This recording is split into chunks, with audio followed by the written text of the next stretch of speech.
Pourquoi Yokai Watch est mort? Yokai Watch est un jeu ou une copie de Pokémon. Ouais, je sais, vous ne connaissez sûrement pas le jeu. Yokai Watch, c'est l'histoire d'un golemon qui cherche des insectes, et me demandez pas pourquoi les japonais aiment ça, je sais pas. Je disais donc, pendant sa chasse, il tombe sur un gachapon, et comme tous les touristes, il met son argent pour avoir une petite figurine.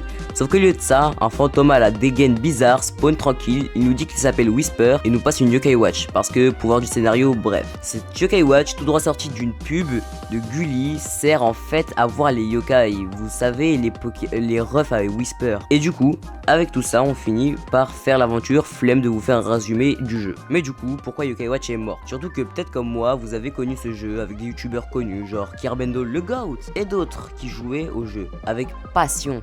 Alors comment c'est possible que tout le monde ait oublié ce jeu? Et bah c'est vachement simple. Il y a eu une giga hype après Yokai Watch 1. Alors le studio qui l'a développé s'est direct mis à charbonner. Ce qui a rapidement donné Yokai Watch 2, chaleureusement accueilli par les fans et tout le monde en fait. Alors rebelote. Vu le succès du 1 et du 2, le studio devait nous sortir un classique. Et ils nous ont pas trahi leurs fans. Au contraire, le jeu était sans bug, Yokai Watch 3 était vachement correct. Et pourtant, la douche froide. Le jeu a mis longtemps avant de sortir des frontières nippones.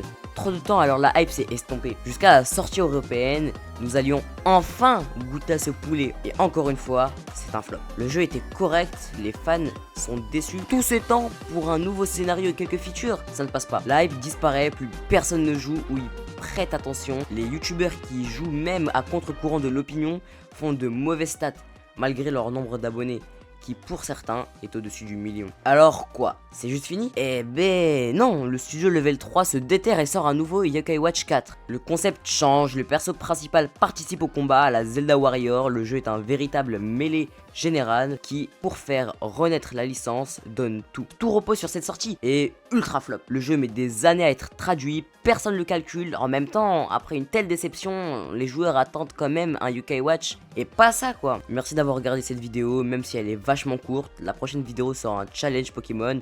V'là drôle, alors je vous en dis pas plus, bisous les refs.